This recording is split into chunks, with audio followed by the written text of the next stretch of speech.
ఆళ్లగడ్డలో 3 నూతన బస్ సర్వీసులను ప్రారంభించిన ఎమ్మెల్యే భూమా అఖిలప్రియ గారు ఆళ్లగడ్డ నుండి విజయవాడకి 2 బస్సులను, హైదరాబాద్కి 1 బస్సును నూతనంగా ప్రారంభించారు. అలాగే ప్రతి ఒక్క ఊరికి బస్ సర్వీస్ కల్పిస్తామని, ఆళ్లగడ్డ డిపో నుండి చుట్టుపక్క పల్లెటూర్లకి బస్ సర్వీసులు లేకుంటే తమ దృష్టికి తీసుకురావాలని ఆమె తెలియజేశారు.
लक्ष्मीं सिद्ध समुद्रायतनयां श्रीरंगितां दासीभूतसमस्तदेवतां लोकैकदीपां श्रीमन्मन्दकटाक्षुभ्यन्तरां तां त्रैलोक्ये सर्वात्मनादगे शरण्ये त्र्यम्बके देवी नारायणाय अग्रे सर्वदेवानां यं प्रतिक्षरां मुमाग्रापयामि सर्वदाद्वारा दिव्यज्योति नमोस्तुते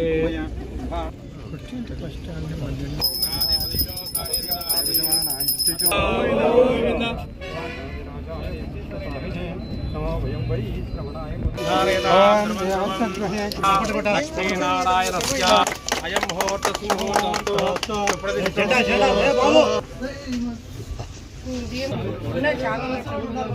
హైదరాబాద్ కింద కావాలా? హైదరాబాద్ బెంగళూరుకి ఇంట్రెస్ట్ తీసుకుందాం.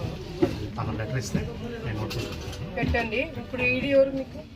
లేదమ్మా, ఇక్కడ నుంచి ట్రాన్స్ఫర్ వచ్చారా? వెళ్ళిపోయినట్టు కదా. మనకి హైదరాబాద్కి ఏ టైమింగ్స్ ఇంకా కావాలా?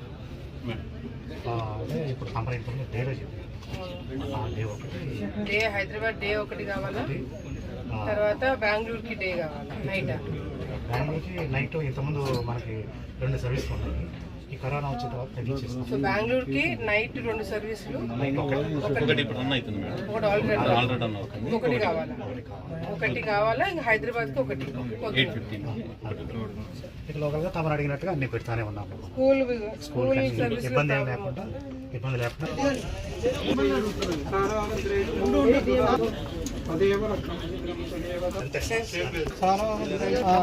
కూడా కలిసాలన్నారు.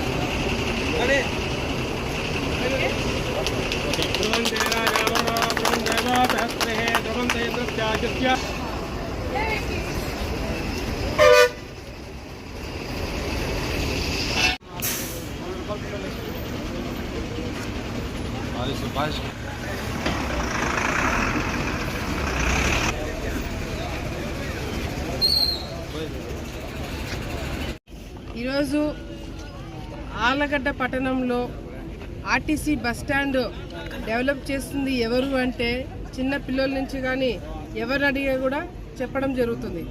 ఈ ప్రాంతంలో ఆర్టీసీ బస్ సర్వీసుల దగ్గర నుంచి కానీ ఆర్టీసీ బస్టాండ్ కానీ ఎక్కడైనా ఏదైనా పని జరిగిందంటే గతంలో శోభా నాగిరెడ్డి గారు ఉన్నప్పుడు జరిగిన పనులు, ఉమా నాగిరెడ్డి గారు ఉన్నప్పుడు జరిగిన పనులు, మేము ఉన్నప్పుడు జరిగిన పనులే తప్ప ఈ వైసీపీ నాయకులు అధికారంలోకి వచ్చిన తర్వాత ఏ ఒక్క పని కూడా చేయలేకపోయినారు. ఆర్టీసీలు బస్టాండ్ల కోసం కానీ లేకపోతే బస్సుల కోసం కానీ.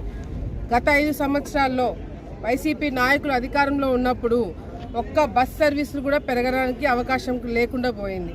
ఉన్న సర్వీసులు గతంలో నేను మంత్రిగా ఉన్నప్పుడు కావచ్చు, శోభా నాగిరెడ్డి గారు ఉన్నప్పుడు కావచ్చు, అమ్మ ఆర్టీసీ చైర్మన్గా ఉన్నప్పుడు ఎన్నో సర్వీసులు పెంచి ఈ ప్రాంతంలో కనెక్టివిటీ ప్రాబ్లం లేకుండా కూడా అన్ని గ్రామాల నుంచి కానీ అన్ని ప్రాంతాల నుంచి కానీ కనెక్టివిటీ అటు చెన్నై కానీ బెంగళూరు కానీ హైదరాబాద్ కానీ విజయవాడ కానీ అన్ని చోట్ల కూడా సర్వీసులు చాలా బాగా మెయింటైన్ చేయడం జరిగింది.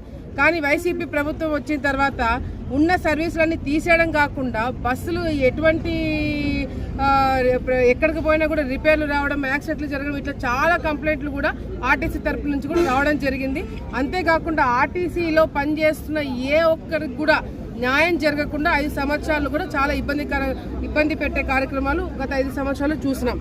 నేను మంత్రిగా ఉన్నప్పుడు, నేను ఇందాక బస్టాండ్ లోపలికి వస్తున్నప్పుడు కూడా అటు సామాన్య బస్సులో ఎక్కిపోయే ప్రయాణికులు కావచ్చు, లేకపోతే మీడియా మిత్రులు కావచ్చు, స్టాఫ్ కావచ్చు, అందరూ కూడా అమ్మ మీరేసిన రోడ్డే ఇది, మీరు ఇప్పించినవే ఇవి, మీరు వేయించిన బాత్రూంలో ఇవి, మీరు కట్టించినవే అని చెప్పి ప్రతి ఒక్కరు కూడా చెప్పడం జరుగుతుంది.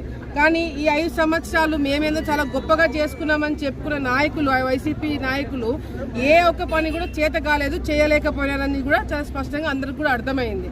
ఇప్పుడు మేము వచ్చిన తర్వాత నేను గతంలో డిఎం గారిని పిలిపించుకొని మాట్లాడడం జరిగింది, ఈడీ గారితో మాట్లాడడం జరిగింది, అదేవిధంగా మిగతా అధికారులందరితో కూడా మాట్లాడడం జరిగింది.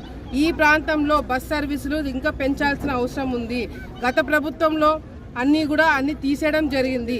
మన ప్రభుత్వం వచ్చిన తర్వాత, ఇప్పుడు తెలుగుదేశం పార్టీ ప్రభుత్వం వచ్చిన తర్వాత, మేము గెలిచిన తర్వాత కూడా ఈరోజు పై లెవెల్లో నుంచి కింద వరకు కూడా అందరూ కూడా సర్వీసులు పెంచే విషయంలో కావచ్చు, డ్రైవర్ల విషయంలో కావచ్చు, యూనియన్ విషయంలో కావచ్చు, అదేవిధంగా ఈ బస్టాండ్లో కావాల్సిన ఫెసిలిటీస్ కావచ్చు, అన్ని విధాలుగా కూడా అన్నీ కూడా మేము ఇన్ఫర్మేషన్లు తీసుకొని కూడా ఈరోజు ప్రభుత్వం తీసుకెళ్ళిన వెంటనే అన్ని పనులు కూడా జరుగుతున్నాయి.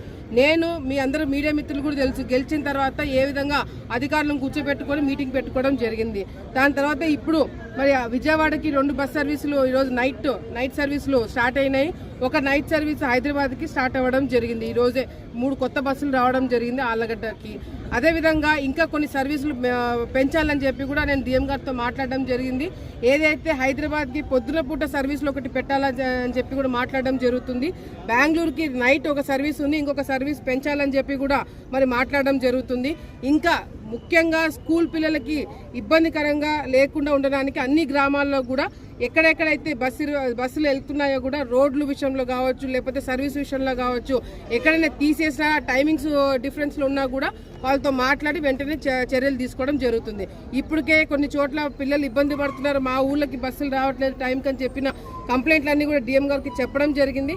ఆల్రెడీ 4-5 గ్రామాలకి ఆ కంప్లైంట్స్ వచ్చినవి కూడా రెక్టిఫై చేయడం జరిగింది. కాబట్టి ఇంకా ఏమైనా కంప్లైంట్స్ ఉంటే కూడా చెప్పండి, అవి కూడా సర్వీసులు పెంచాలా, ఏం చేయాలనేది కూడా ఆలోచించి ప్రభుత్వం తరపు నుంచి అన్ని విధాలుగా కూడా మనకి ముఖ్యంగా ఆళ్ళగడ్డలో గతంలో ఉన్న సర్వీసులన్నీ నంద్యాలకు పోయినాయి, పక్క తాలూకాలకు పోయినాయి. అట్లా కాకుండా ఇప్పుడు మనం వచ్చిన తర్వాత ఆళ్ళగడ్డ నుంచి పలానా ఊరికి సర్వీసు లేదు అనే విధంగా ఉండకుండా అన్ని మేజర్ గ్రామాలకి, మేజర్ దానిలకి, అన్ని ఊర్లకు కూడా సర్వీసులు మెయింటైన్ చేసి పెట్టించే బాధ్యత నేను తీసుకుంటానని చెప్పి కూడా ఈ సందర్భంగా మీ అందరూ కూడా తెలియజేసుకోవడమే కాకుండా ఇక్కడ లోకల్గా ఉన్న యూనియన్ ప్రాబ్లమ్స్ కావచ్చు, ఈ ఇబ్బంది కలిగిన, లేకపోతే ఇప్పుడు బస్ స్టాండే ఉంది, బస్ స్టాండ్లో 2 బాత్రూమ్స్ ఉన్నాయి. అది కూడా ఎప్పుడో మేము కట్టించిన బాత్రూమ్సే తప్ప మళ్ళీ వీళ్ళు కట్టించింది ఏమీ లేవు. ఇప్పుడు సర్వీసులు పెంచే క్రయంలో ప్రయాణికులు కూడా ఎక్కువ అవుతారు. ఆ సమయంలో ఈ బాత్రూమ్ సర్వీసులు కూడా పనికి రాకుండా పోతున్నాయి. తప్పకుండా నేను మున్సిపల్ కమిషనర్తో కూడా మాట్లాడడం జరుగుతుంది. వీళ్ళ డిపార్ట్మెంట్, ఆర్టీసీ డిపార్ట్మెంట్ వాళ్ళతో కూడా మాట్లాడి అవసరమైతే నా నిధుల నుంచే మరి బాత్రూమ్స్ కూడా నీట్గా మెయింటైన్ చేసేలాగా హైజీనిక్గా, ఇంకా చైర్స్ కానీ ఏమన్నా ఫ్యాన్లు కానీ అవసరం ఉంటే అవన్నీ కూడా చిన్నవి మేము పెట్టిస్తాము. ఒకవేళ పైనుంచి ఏమైనా ఫండ్స్ రావడం లేట్ అవుతే భూమా నాగిరెడ్డి గారి పేరు మీద ఉండే ట్రస్ట్ తరపు నుంచి వెంటనే పెట్టిస్తారని చెప్పి కూడా ఇక్కడ ఉన్న మరి బస్ స్టాండ్కి సంబంధించిన అన్ని కార్యక్రమాలు చేయడమే కాకుండా ఇక్కడ చాలా స్పేస్ ఉంది, ఇంకా మనకి బస్ స్టాండ్లో ఇంకా చాలా స్పేస్ ఉంది. అవసరమైతే ఒక చిన్న కాంప్లెక్స్ లాగా కట్టించి బయట ఇబ్బందికరంగా లేకుండా వాళ్ళని లోపలికి షిఫ్ట్ చేసి మరి ఇక్కడ కాంప్లెక్స్ కూడా కట్టించి ఆ డబ్బులతో మరి బస్ స్టాండ్ మెయింటెనెన్స్ కూడా చేయడానికి అవకాశం ఉంటుంది. కాబట్టి ఇది కూడా దగ్గరుండి మేము చూసుకుంటామని చెప్పి కూడా సందర్భంగా తెలియజేసుకుంటూ ప్రజలందరూ కూడా ఆళ్ళగడ్డలో సంబంధించిన ప్రజలందరూ కూడా మీ అందరికి ఒకటే మాటిస్తున్నాము, ఎటువంటి ఇబ్బంది లేకుండా ఆర్టీసీ సర్వీసులు మీ అందరికీ చేరవేలాక మేము అందరం కూడా చూసుకుంటాము, చర్యలు తీసుకుంటామని చెప్పి మరొకసారి తెలియజేసుకుంటాము. దాన్ని రిపేర్ చేయించడమా, దానికి కొత్తది పెట్టాలా ఏందనేది చూసి తాగునీటి సమస్య ఇబ్బంది లేకుండా చూసుకోవడం జరుగుతుంది. అది కూడా నేను ఏర్పాటు చేస్తాను.